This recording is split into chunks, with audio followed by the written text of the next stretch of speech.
Un étranger est une personne qui est d'une autre nation, d'un autre pays. Une personne qui est d'une autre communauté, c'est quelqu'un qui vient d'ailleurs. Une personne qui est dans un pays ou qui est liée à un pays qui n'est pas le sien. Dire à une personne qu'elle vient d'ailleurs n'est pas l'insulter, c'est juste un constat.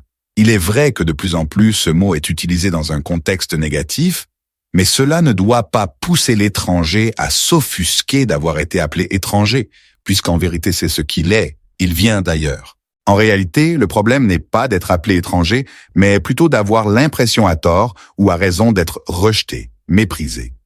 L'étranger aussi se doit de donner une bonne image de sa personne pour être accepté.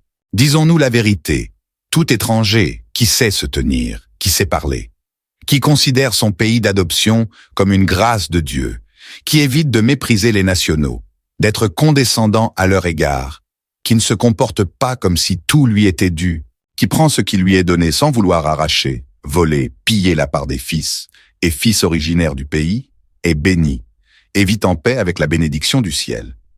Et si jamais on veut lui faire subir des injustices liées à son statut d'étranger, Dieu lui-même combat pour lui et le défend. Luc, chapitre 7, versets 2 à 10, nous parle d'un officier romain qui avait sollicité l'intervention de Jésus pour guérir un de ses serviteurs malades et mourant, en lui envoyant quelques notables juifs. Ces juifs ont défendu cet officier, bien qu'il soit étranger, en ces termes. Il mérite que tu lui accordes cela, car il aime notre nation. Et c'est lui qui a fait construire notre synagogue. La suite, nous la connaissons. Son serviteur a été guéri parce qu'une fois, en face de Jésus, ce dernier avait manifesté une foi tellement belle et profonde que Jésus en fut touché. Cet officier romain entretenait une relation bonne et saine avec les Juifs malgré qu'il fût un étranger et en plus au service des forces d'occupation. Ces forces d'occupation dont les Juifs espéraient l'intervention de Dieu pour s'en débarrasser. Dans un contexte aussi difficile, ce centurion romain a su se faire accepter, se faire aimer de son entourage. Malgré son origine et son uniforme de soldat, qui avait gravé sur sa personne le mot « ennemi », il avait adopté la bonne attitude, au point de faire de ceux qui devraient le détester, ses amis, ses alliés, ses défenseurs, en les aimant et en les respectant et en leur faisant du bien. Ses bonnes œuvres témoignaient de lui. Son amour pour les Juifs lui a valu d'être aimé par les Juifs. Son respect pour les Juifs lui a valu d'être respecté par les Juifs. C'est celui qui est chez autrui qui a le devoir de se faire accepter, en donnant l'assurance de ne pas être un ennemi, un voleur, un pillard, sinon il butera contre l'instinct de survie des nationaux. Un étranger qui veut vivre en paix dans son pays d'adoption se doit d'aimer et de respecter les fils et filles de ce pays, se doit de se conformer aux lois du pays.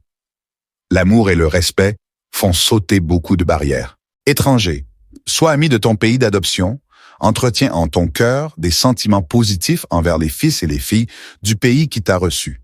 Si personne ne dit à ton sujet, comme ce fut le cas de cet officier romain, Seigneur, il mérite que tu lui accordes ce qu'il te demande. Les anges le diront pour toi, et cette terre étrangère sera ton Canaan, terre de lait et de miel dont tu profiteras dans la paix et dans la joie. Étranger, ne fais jamais regretter à ceux qui t'ont accueilli de l'avoir fait. Offre-leur en retour de leur bonté et générosité envers toi, ta reconnaissance, ton respect et ton soutien indéfectible à ton pays d'accueil. C'est seulement à cette condition que tu profiteras de ce que tu en as tiré. Enfin, n'oublie pas de toujours bénir ton pays d'adoption dans tes prières à Dieu. La vie, ce avec quoi elle se construit, ceux avec qui elle se bâtit, la source spirituelle qui l'arrose, détermine sa beauté, sa qualité, son impact sur soi et sur les autres. Essence de vie vous le rappellera sans cesse, telle est sa mission.